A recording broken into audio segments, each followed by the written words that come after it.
Olá, tudo bem? Bem-vindo a mais um encontro das tardes shakespearianas. Hoje vamos discutir uma das obras mais intrigantes e controversas do universo shakespeariano, O Mercador de Veneza. Nesta peça, o dramaturgo nos leva a temas complexos e ainda hoje muito atuais. Justiça e vingança, preconceito e misericórdia, amizade e amor, contratos e valores humanos.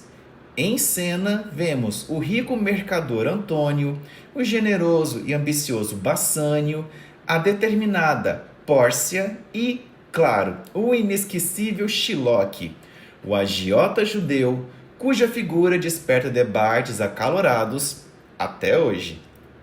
Vamos mergulhar na Veneza do século XVI, refletir sobre os dilemas éticos, sociais e humanos que a peça nos propõe, e também discutir como essa história ecoa em nossos tempos modernos. E uma curiosidade: você sabia que o Mercador de Veneza guarda surpreendentes paralelos com o Alto da Compadecida de Ariano Suassuna? Nessas peças existem julgamentos, figuras que apelam à misericórdia diante da rigidez da lei, personagens que representam a esperteza e um forte debate entre justiça e compaixão. Temos dois mundos distantes, o sertão nordestino e a Itália renascentista, unidos por perguntas que continuam nos assombrando. O que é justo? O que é humano? Preparem-se para um mergulho entre o riso e a tensão, a beleza da palavra e a dureza dos conflitos. Shakespeare, como sempre, nos convida a pensar e também a sentir. A peça foi escrita provavelmente entre 1596 e 1598. Situada entre o lirismo das comédias e a densidade dramática das tragédias, O Mercador de Veneza ocupa uma posição singular dentro do repertório shakespeariano. Essa peça transita com fluidez pela fronteira entre o riso e a angústia, entre o encantamento amoroso e a dureza das relações humanas marcadas por preconceito, poder e ambiguidade moral. Embora muitas vezes classificada como comédia, devido à presença de disfarces, casamentos e um final aparentemente harmonioso, a obra traz um subtexto sombrio e perturbador. Ao longo da narrativa, o público é levado a questionar os limites entre justiça e vingança, entre razão e emoção, e a refletir sobre os efeitos destrutivos do ódio, da intolerância e da desigualdade. A peça se estrutura em torno de 3 núcleos principais. O primeiro, a profunda amizade entre Antônio e Bassanio, esse jovem nobre que busca conquistar a rica Pórcia. O segundo é o julgamento dramático entre Antônio e Shylock, o judeu que exige por contrato uma libra de carne do corpo do mercador como garantia de pagamento. Um dos momentos mais intensos da dramaturgia shakespeariana. Por fim, mas não menos importante, o episódio dos baús de ouro, de prata e de chumbo, que desafia os pretendentes de Pórcia a provar seu valor e que mistura sorte, sabedoria e crítica social, funcionando como metáfora para as escolhas morais e afetivas. Ao articular estes 3 eixos narrativos, Shakespeare constrói um painel complexo da sociedade veneziana renascentista, uma cidade cosmopolita, mercantil, rica, mas também marcada por divisões religiosas e sociais. É nesse cenário que surgem dilemas universais e profundamente atuais. A intolerância religiosa e étnica, expressa de forma contundente na figura de Shylock, cuja identidade como judeu o coloca em constante posição de exclusão e humilhação. O embate entre justiça e misericórdia, explorado de maneira emblemática na cena do tribunal, na qual a rigidez da lei é confrontada pelo apelo à compaixão e à humanidade. As desigualdades sociais e econômicas que atravessam relações amorosas, jurídicas e políticas. Por fim, a vulnerabilidade humana diante da lei e do dinheiro, que muitas vezes define quem tem voz, quem é silenciado, quem triunfa e quem é sacrificado. Mais do que uma peça de época, o Mercador de Veneza nos convida a olhar para dentro de nossas sociedades e de nós mesmos. Ao confrontar preconceitos, desequilíbrios e contradições, Shakespeare nos oferece um espelho, ainda que perturbadoramente fiel, da condição humana. A peça se constrói sobre 3 núcleos principais, cujos caminhos se entrelaçam com grande habilidade dramática. O pacto entre Antônio e Shylock, o romance de Bassanio e Pórcia com o desafio dos baús e, por fim, o tenso julgamento no tribunal. O ponto de partida da trama é o acordo entre Antônio, o mercador cristão de Veneza, e Shylock, um agiota judeu. Bassanio, um amigo próximo de Antônio, deseja conquistar a bela e rica Pórcia, mas precisa de recursos para se apresentar à altura. Sem dinheiro disponível no momento, Antônio decide recorrer a Shylock e assina um contrato incomum. Se ele não puder pagar a quantia emprestada dentro do prazo, Shylock terá o direito legal de cortar 1 libra da carne do seu corpo. Essa proposta, que inicialmente parece uma provocação exagerada, torna-se o eixo de tensão e tragédia da peça. Enquanto isso, no campo mais leve e romântico da história, se desenvolve o segundo núcleo, o desafio dos baús e o destino de Pórcia. Seguindo o desejo do seu falecido pai, Pórcia deve se casar apenas com o pretendente que conseguir escolher corretamente entre 3 baús, o de ouro, de prata e o de chumbo. Cada baú traz uma inscrição enigmática e apenas aquele que fizer a escolha correta conquistará a sua mão. Diversos pretendentes falham, até que Bassanio chega e faz a escolha certa, revelando não somente sorte, mas também sensibilidade e bom julgamento. O terceiro núcleo, e por fim o mais dramático, acontece quando Antônio não consegue saldar a dívida a tempo. Shylock exige o cumprimento literal do contrato e esse caso é levado ao Tribunal de Veneza. É nesse momento que Pórcia, disfarçada de um jovem doutor da lei chamado Baltazar, intervém para salvar Antônio. Utilizando um argumento jurídico engenhoso, ela reconhece que o contrato garante a Shylock 1 libra de carne, mas não permite que ele derrame sequer uma gota de sangue, algo impossível de realizar. Shylock, assim, é derrotado e severamente punido.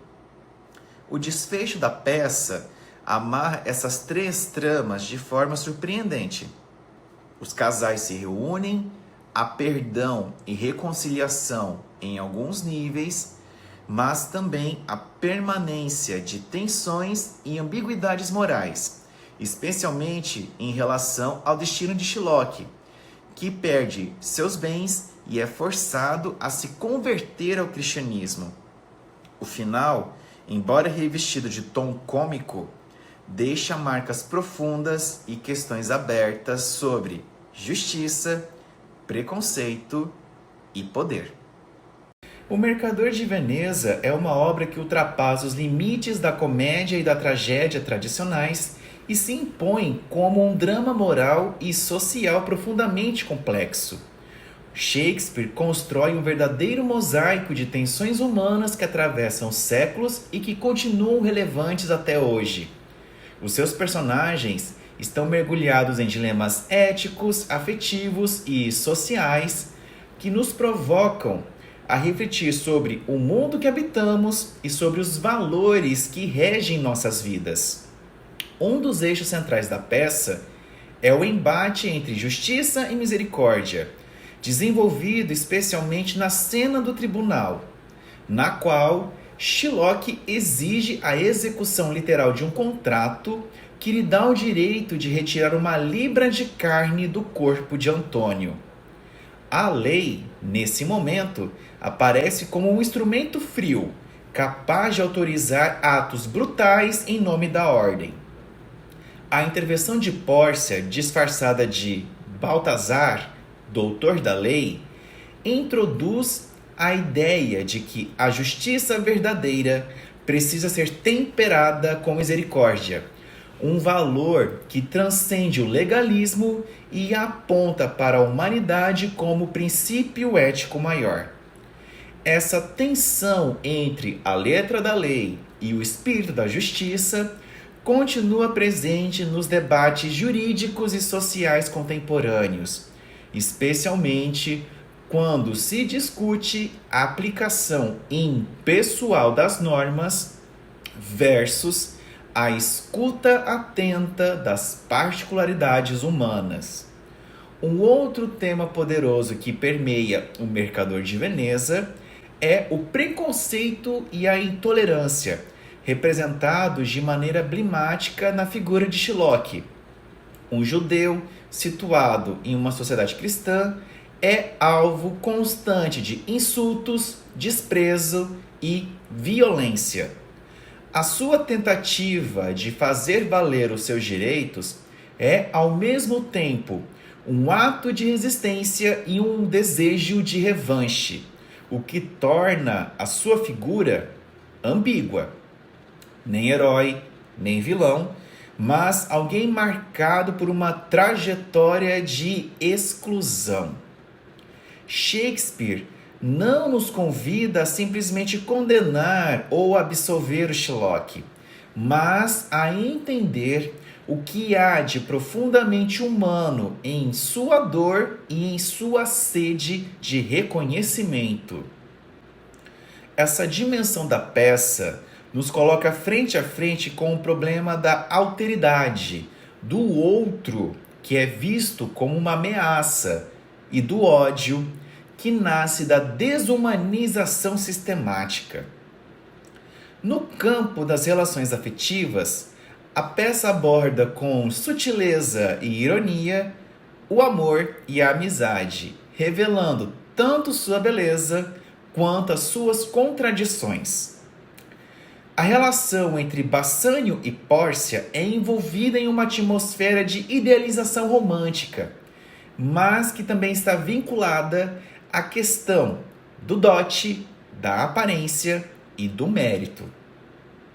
A amizade entre Antônio e Bassanio é intensa e cheia de implicações emocionais, levando muitos leitores a interpretá-la como um possível amor silencioso, marcado pela renúncia.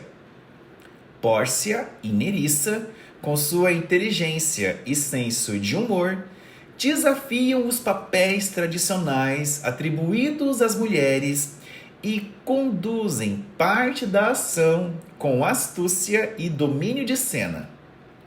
Os afetos, em Shakespeare, nunca são simples. Eles revelam tanto a grandeza quanto a fragilidade do ser humano. Tudo isso se desenrola em um ambiente onde o dinheiro e os interesses materiais têm enorme peso. Veneza, como uma cidade mercantil, é o símbolo de um mundo regido por trocas, contratos e lucros. O dinheiro move não apenas as relações comerciais, mas também as amorosas, familiares e jurídicas. O empréstimo que dá início à tragédia, o dote de Pórcia, o valor simbólico dos baús, tudo gira em torno da lógica do capital. Shakespeare nos mostra com ironia e crítica como as emoções e os vínculos podem ser condicionados, mediados ou mesmo distorcidos por interesses econômicos. A peça convida o público a refletir sobre o poder do dinheiro de moldar destinos e sobre como ele pode corroer até mesmo os valores mais nobres. Com isso, O Mercador de Veneza não é apenas uma história sobre um contrato estranho ou um romance de final feliz. É uma obra que expõe os conflitos centrais da existência humana, o desejo de justiça e a necessidade de compaixão, a luta por dignidade diante da exclusão, o amor como entrega, mas também como negociação, e o dinheiro como força que conecta e ao mesmo tempo corrompe. Ao criar personagens complexos e situações limite, o dramaturgo inglês não nos oferece respostas prontas. Ele nos entrega perguntas inquietantes que continuam a ecoar através dos tempos.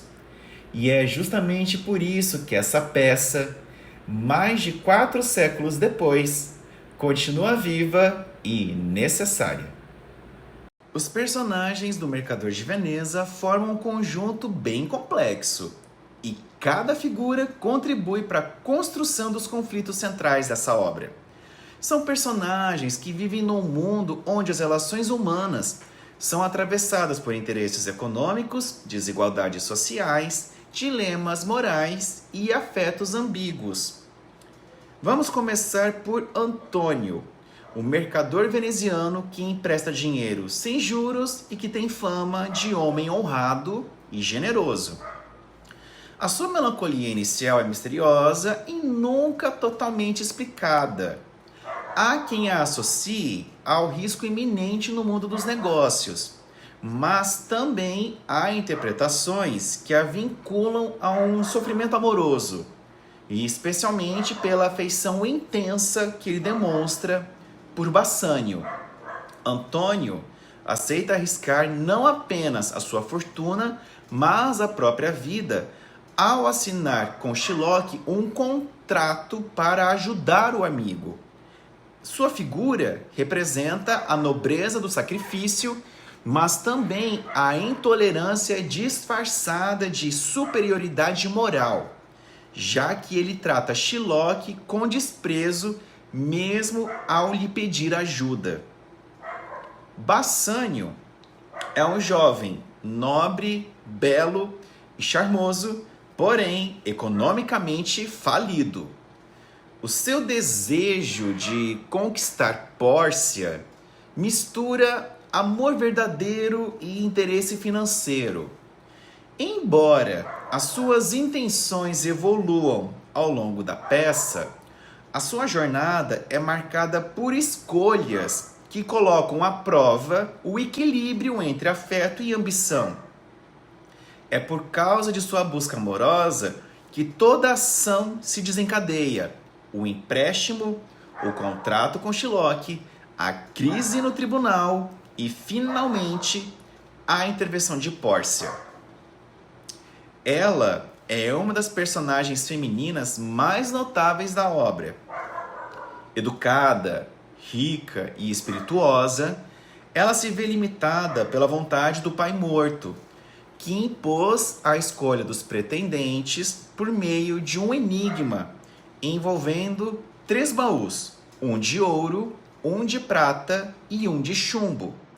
Porém, ela não é uma personagem passiva, pois ao longo da peça ela assume um papel bem decisivo, sobretudo na cena do tribunal, quando se disfarça de advogado para salvar Antônio.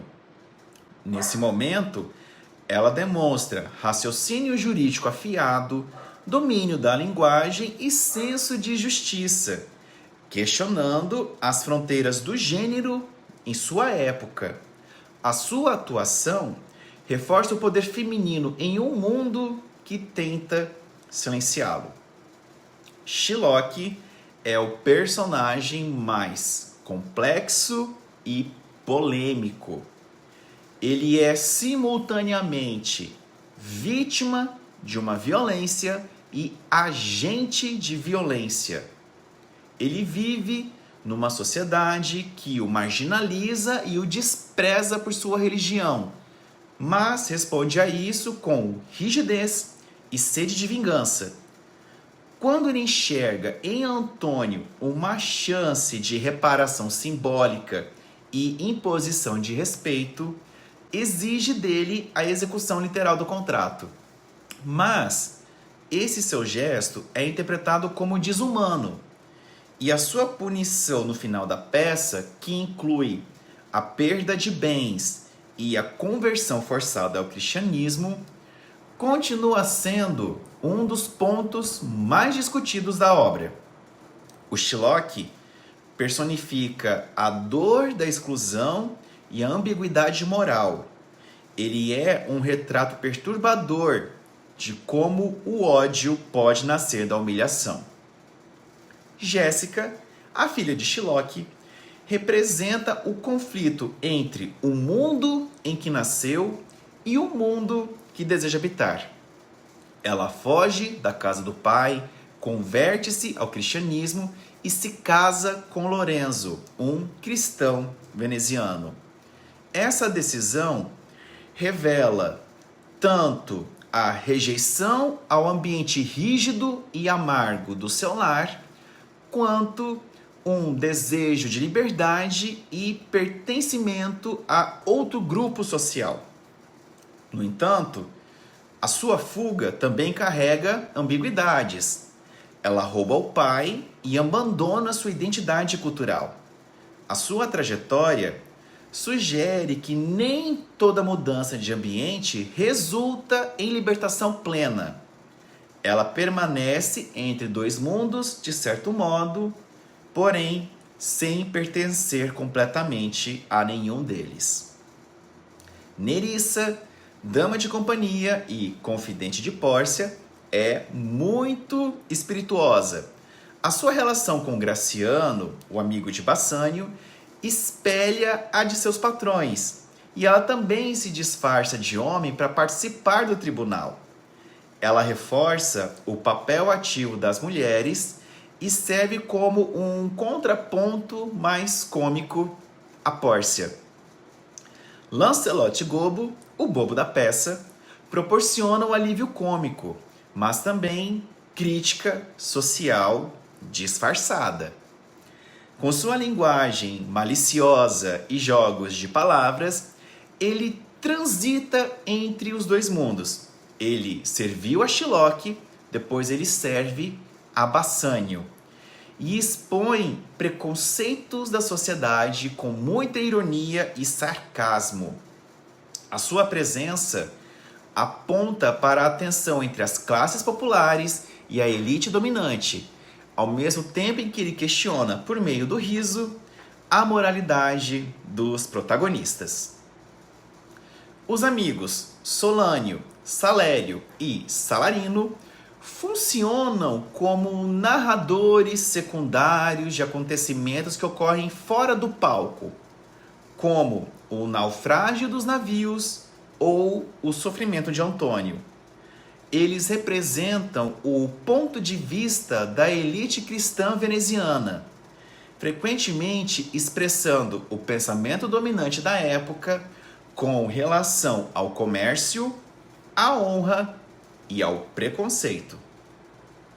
Leonardo, servo de Bassanio, é um personagem menor, porém útil, para reforçar a estrutura social da peça e a relação de dependência entre patrões e criados. Ele aparece em momentos de transição e organização prática de toda a ação.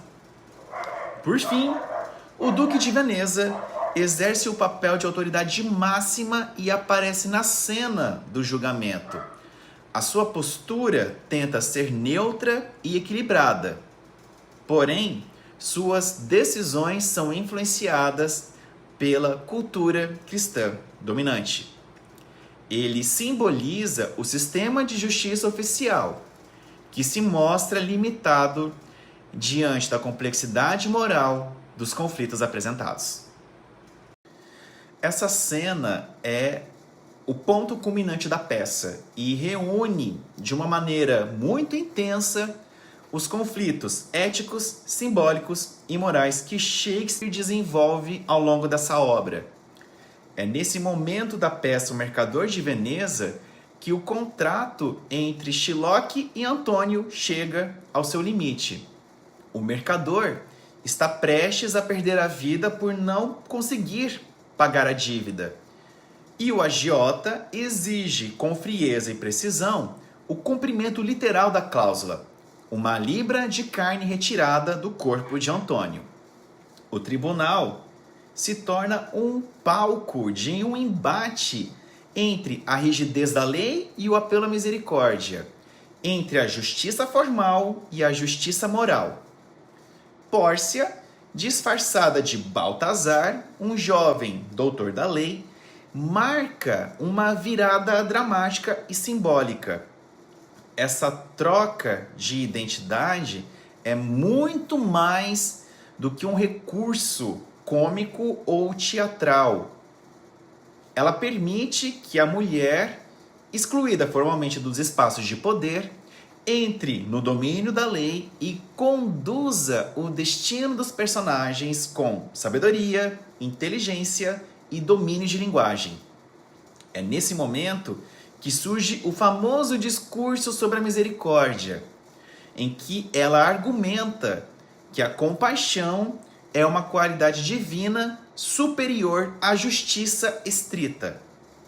Essa fala de Pórcia é de uma notável beleza retórica, repleta de imagens poéticas e argumentos filosóficos, mas ela também está cheia de contradições, pois, logo defender o perdão, ela aplica a lei com dureza contra Shylock.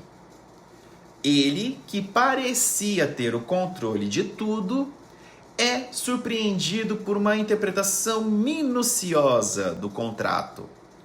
Pode retirar a libra da carne, mas não pode derramar uma única gota de sangue, o que torna o ato impossível.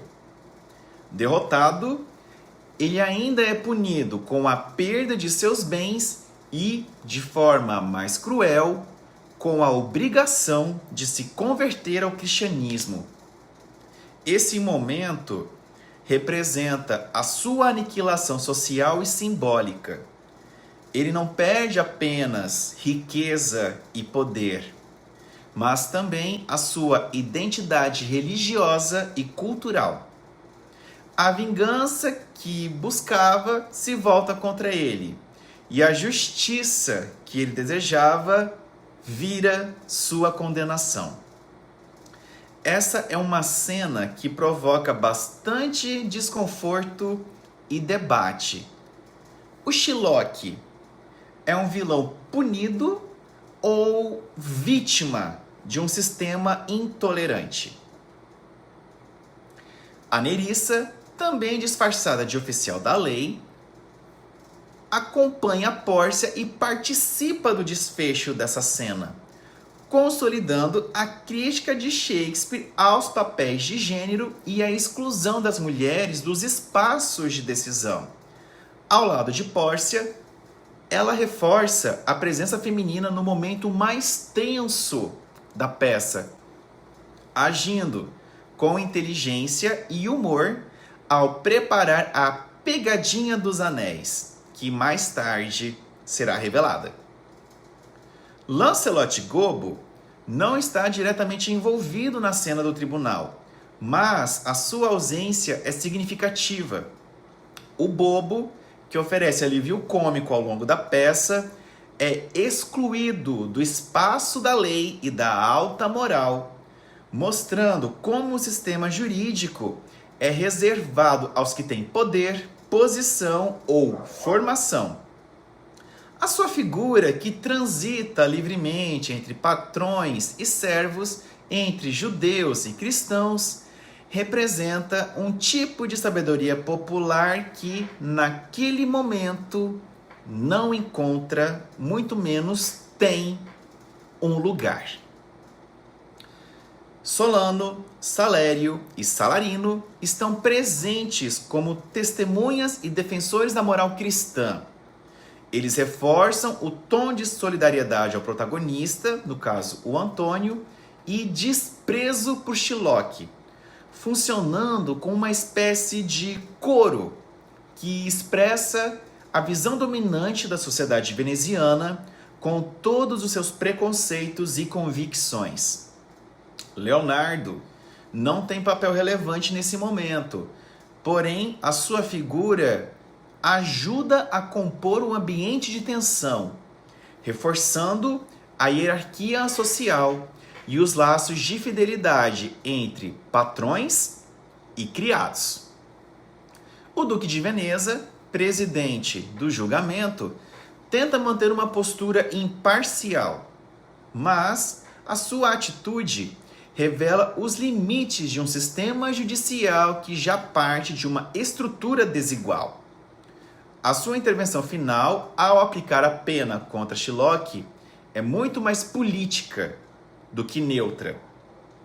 Ele busca restabelecer a ordem, mas também reforça o domínio cristão e o poder institucional sobre a minoria oprimida. Com isso, a cena do tribunal é o centro nevrálgico da peça. É ali que os grandes temas justiça, vingança, misericórdia, identidade, preconceito, gênero e poder entram em confronto direto. Com uma linguagem refinada, uma estrutura dramática potente e personagens em conflito profundo, Shakespeare nos deixa uma pergunta perturbadora. Quem, afinal, sai vitorioso nesse julgamento e a que custo? O Mercador de Veneza é uma das obras que mais provocam debates intensos, não por sua intricada construção dramática, mas pelo seu conteúdo ético, religioso e político, que continua ressoando em nossos dias. Muito além de uma simples comédia, a peça nos coloca diante de questões morais que continuam sem resposta definitiva. E talvez essa seja a razão de sua permanência tão forte no repertório shakespeariano e no pensamento crítico contemporâneo. Uma das maiores controvérsias gira em torno da construção de Shylock. Para muitos espectadores e leitores, a sua representação reforça estereótipos negativos de longa data, conectados ao antissemitismo histórico europeu. De fato, a peça traz falas e situações que refletem o preconceito da época, com personagens cristãos zombando da literatura, da cultura e religião judaicas, tratando Shylock com desprezo desde o início. No entanto, Shakespeare vai além do clichê. Ele confere a Shylock uma densidade emocional rara para os antagonistas daquela época. O seu famoso monólogo "Não tem o judeu olhos?" funciona como uma ruptura no discurso dominante, obrigando o público a confrontar a hipocrisia de uma sociedade que exige humanidade, mas que nega humanidade ao outro. O personagem, embora punido no final, permanece com uma ferida aberta no coração da peça. E é por isso que ele gera tanta discussão. Shylock é vilão, vítima ou algo mais complexo? Outro aspecto que nos permite olhar a peça com olhos contemporâneos são as questões de gênero presentes na narrativa. A Pórcia é uma mulher instruída, perspicaz e dona de decisões jurídicas e morais que os homens ao seu redor não são capazes de tomar.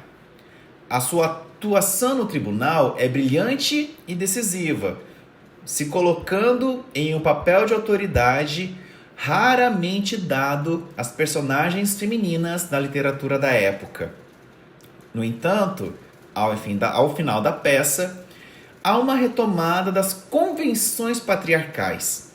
Os homens recuperam seu protagonismo e Pórcia volta ao papel tradicional da esposa submissa e afetuosa. Essa oscilação entre empoderamento e contenção mostra como as narrativas podem, simultaneamente, abrir espaço para crítica social e reafirmar o status quo. A peça dialoga com discussões contemporâneas sobre gênero ao expor as tensões entre autonomia feminina e estruturas patriarcais persistentes. O riso que percorre a peça merece atenção. Ele é inteligente, construído com trocadilhos, enganos, disfarces e muita ironia. No entanto, em diversos momentos, esse riso não é neutro. Ele se constrói às custas da humilhação de Shylock, da ridicularização das figuras marginalizadas ou da reafirmação de normas sociais excludentes. Nesse sentido, o humor da peça nos obriga a pensar sobre as formas de comédia que consumimos e sobre quem, afinal, é o alvo do riso, do nosso riso. No Mercador de Veneza, rir nem sempre é inocente. Às vezes, é um gesto de poder. A ambientação da peça em Veneza, uma cidade próspera e mercantil, oferece ainda um retrato de uma sociedade profundamente desigual, onde tudo é mediado por dinheiro, dotes, contratos e status. As relações humanas são calculadas, os afetos se misturam com interesses e o amor parece condicionado por bens e aparências. Essa lógica capitalista, já em ebulição na época de Shakespeare, ecoa diretamente no mundo contemporâneo. Em muitos aspectos, a peça antecipa a crítica à mercantilização da vida, mostrando como a justiça, a amizade e até os sentimentos podem ser corrompidos por valores financeiros. Outro ponto importante é a maneira como a peça apresenta uma visão única de mundo, onde o cristianismo, o patriarcado e o comércio formam a base ideológica que tudo organiza. Aqueles que não pertencem a esse grupo dominante, como Shylock ou até mesmo Pórcia, antes de ela se tornar Baltazar, são obrigados a se submeter, a se adaptar ou a desaparecer. Não há espaço para a pluralidade. O desfecho da peça impõe uma ordem que parece resolver os conflitos, mas que na verdade silencia as diferenças. Esse aspecto torna a obra especialmente relevante em tempos em que se discute a diversidade, os direitos das minorias e os riscos da intolerância institucionalizada. Portanto, reler O Mercador de Veneza hoje é mais do que revisitar um clássico. É mergulhar em um espelho desconfortável que nos mostra a permanência de estruturas de exclusão e de poder. É encarar perguntas que seguimos fazendo. O que é justiça? Quem define o valor de uma vida? Podemos rir sem ferir? Como tratamos o outro, o diferente, o estrangeiro, o que pensa ou crê de forma distinta? Shakespeare não oferece respostas fáceis, mas, como sempre, ele nos dá o mais valioso: a possibilidade de pensar criticamente nosso próprio tempo a partir do palco. Em O Mercador de Veneza, os personagens revelam não apenas conflitos, mas também refletem dilemas e tensões que atravessam séculos e que permanecem muito atuais. O Shylock vai muito além de agiota e vilão. Ele representa a complexidade da identidade das minorias oprimidas, cujo sofrimento e ressentimento são alimentados por séculos de exclusão, discriminação e perseguição. Numa lente mais contemporânea, a sua figura encontra uma correspondência com aqueles grupos marginalizados que lutam por reconhecimento e justiça em meio a preconceitos persistentes, trazendo à tona debates sobre racismo, antissemitismo e o impacto duradouro da violência simbólica e real. A sede de vingança de Shylock pode ser compreendida como uma resposta dolorosa a esse ciclo de opressão, refletindo a dificuldade de romper padrões de exclusão que ainda se manifestam nas sociedades modernas. O Antônio, ele incorpora as contradições do indivíduo em um mundo desigual. A sua generosidade nos demonstra um lado solidário, no caso, a relação dele com Bassanio. Entretanto, o seu preconceito contra o Shylock mostra as limitações de sua visão moral. Ele é um personagem que a gente pode fazer uma associação à complexidade dos privilégios. São aquelas pessoas que, mesmo agindo com benevolência em certos aspectos, ainda podem reproduzir discriminações inconscientes ou estruturalmente embutidas. A sua melancolia e o seu sacrifício também remetem às pressões emocionais que afetam a saúde mental dos indivíduos num mundo marcado por expectativas rígidas, questionando as formas tradicionais de masculinidade que exigem fortaleza e abnegação. O Bassanio oscila entre o amor verdadeiro e a busca por ascensão social. Ele simboliza o eterno dilema contemporâneo entre valores afetivos e pragmatismo econômico. O seu desejo de conquistar a Pórcia não envolve somente o amor, mas a garantia de uma segurança financeira, refletindo a realidade de muitas relações atuais, onde interesses sociais e econômicos interferem diretamente nas escolhas afetivas. Ele nos convida a refletir sobre a autenticidade das relações em uma sociedade que valoriza status e bens materiais.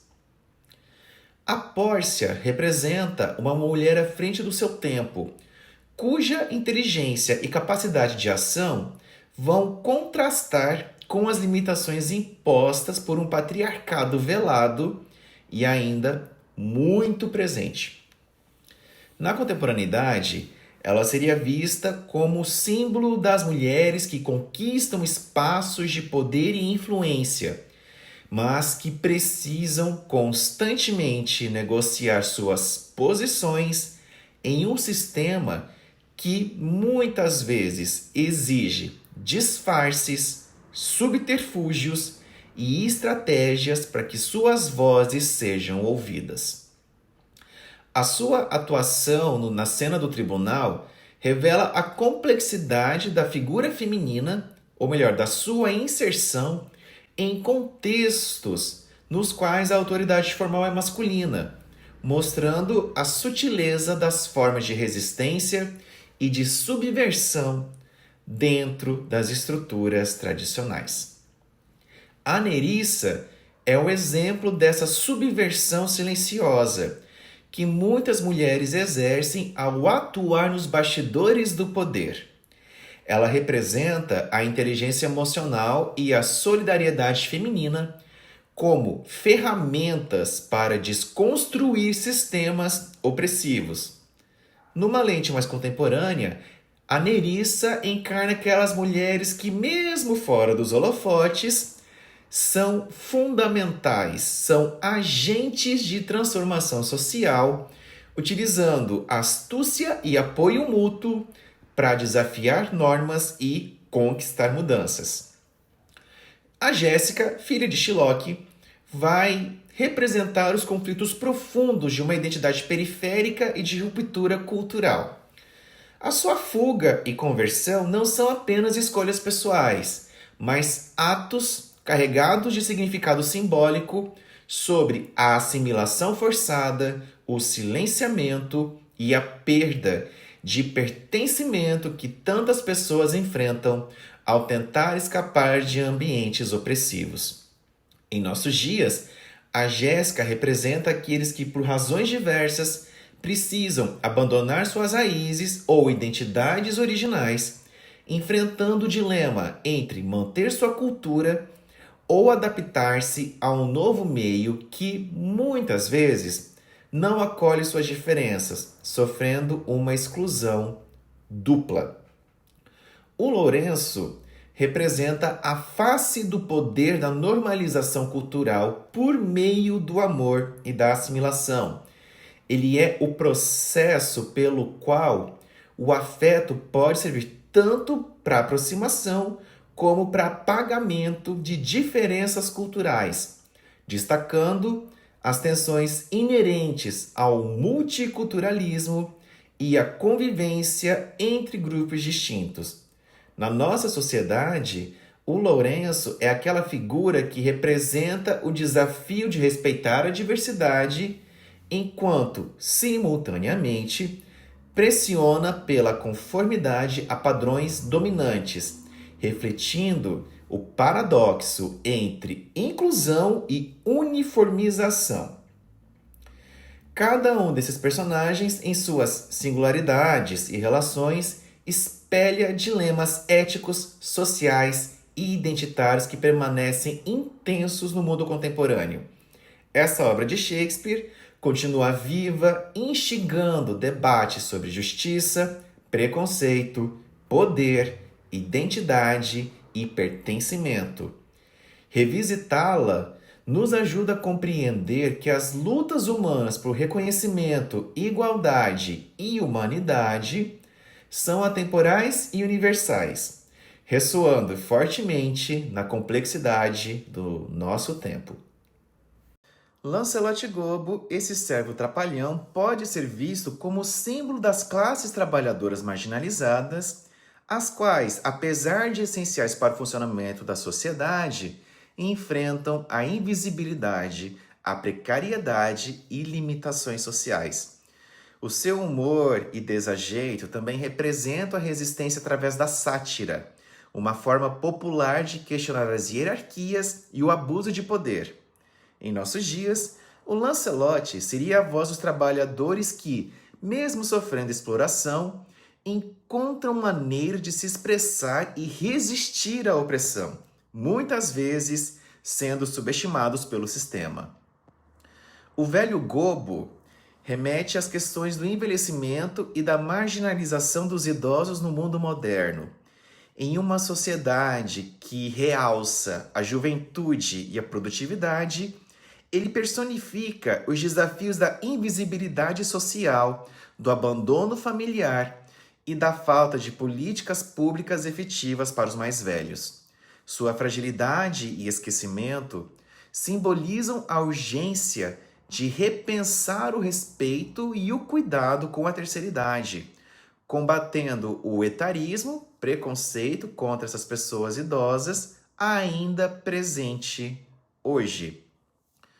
Solânio, Salério e Salarino, como porta-vozes da sociedade dominante, ilustram como o preconceito é institucionalizado e naturalizado. Em nossos tempos, seriam equivalentes àquelas vozes midiáticas ou das elites que reproduzem discursos discriminatórios, reforçando estigmas e excluindo as minorias. Eles evidenciam a dificuldade de romper com narrativas preconceituosas, mostrando como racismo, antissemitismo e outras formas de intolerância são mantidos vivos não apenas por atos explícitos, mas via banalização no cotidiano. Leonardo, servo discreto e sempre presente, simboliza os trabalhadores invisíveis que sustentam sistemas econômicos e sociais modernos, como os empregados, auxiliares ou profissionais de serviços essenciais que permanecem à margem do reconhecimento público. Ele representa a invisibilidade estrutural que esses grupos enfrentam, mesmo sendo fundamentais para o funcionamento da vida urbana e econômica, sobretudo em contexto de desigualdade social crescente.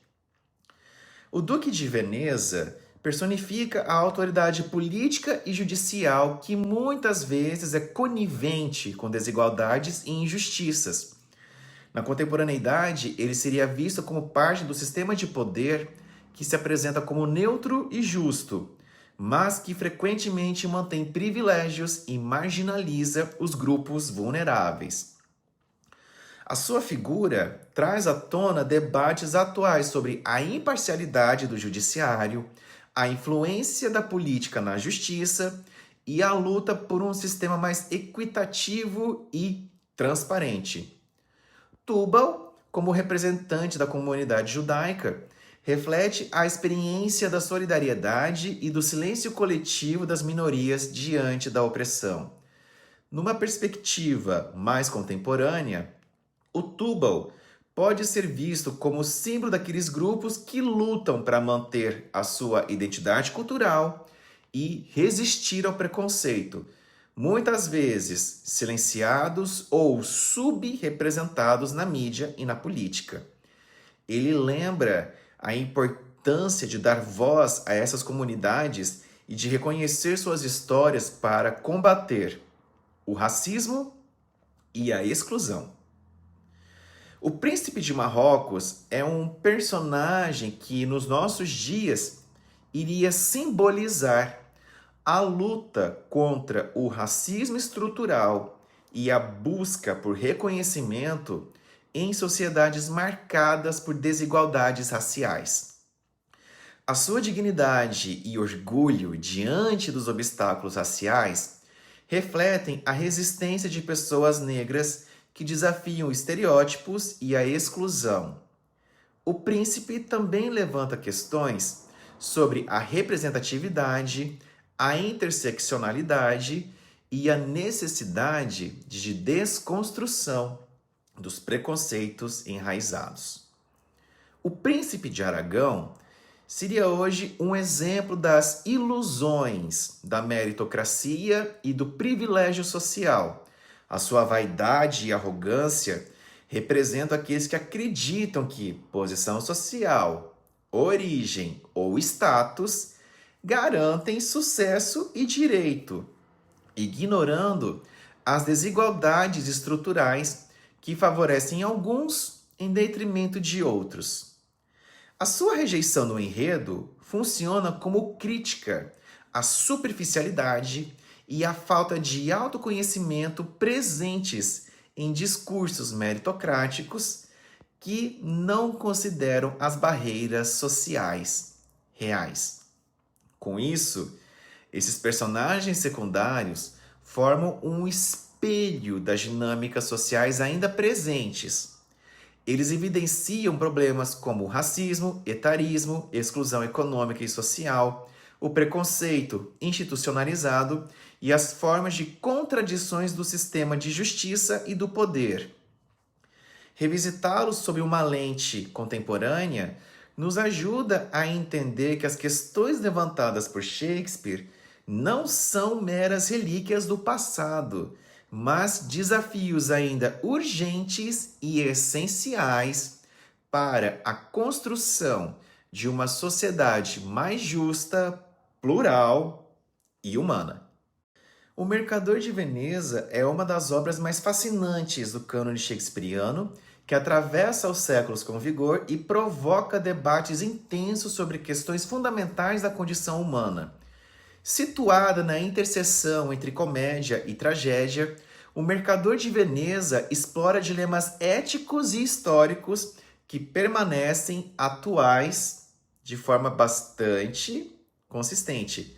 A discussão sobre justiça e misericórdia, o confronto entre preconceito e tolerância, as tensões entre amor, amizade e interesses econômicos, além das desigualdades sociais expressas nas relações entre os personagens, fazem dessa peça um convite permanente à reflexão crítica.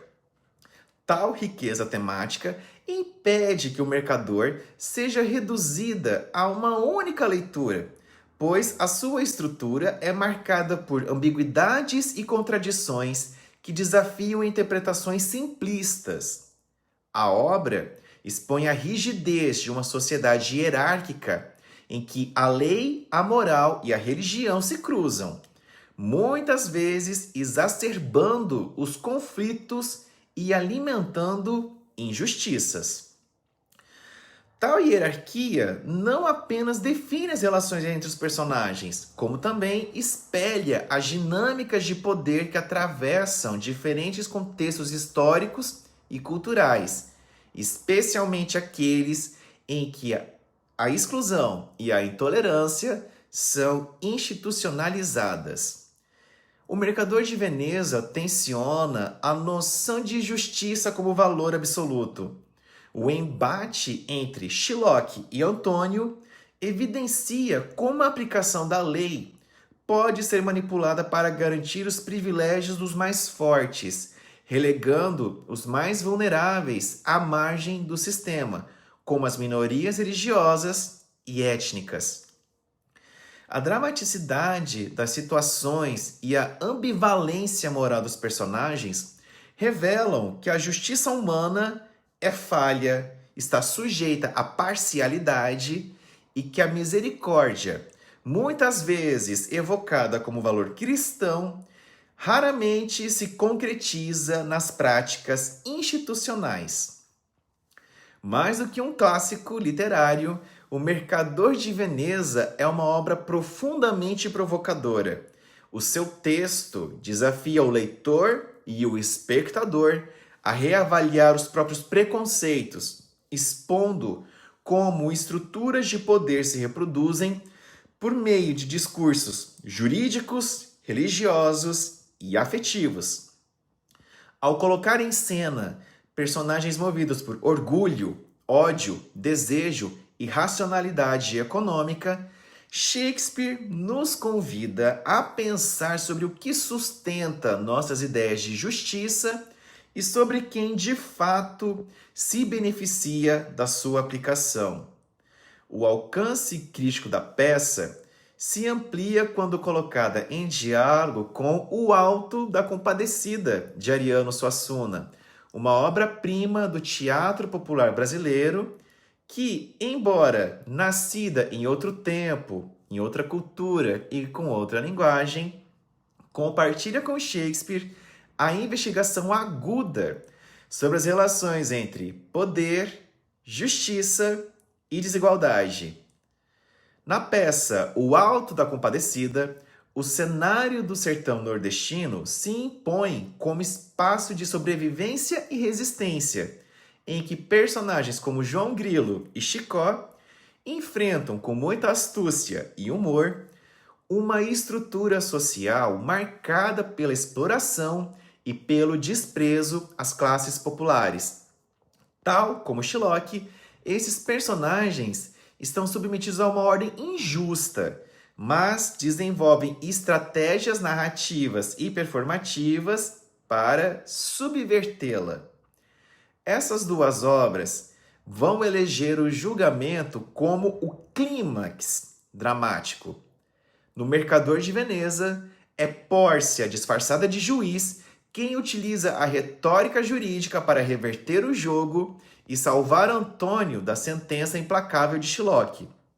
A personagem impõe, pela sua inteligência e astúcia, uma leitura alternativa da lei, que privilegia a misericórdia, mas também reforça a exclusão de Shylock, agora punido por sua literalidade. Já no Alto da Compadecida, o julgamento final assume contornos religiosos e cômicos. É a Compadecida, figura feminina, que personifica a misericórdia divina.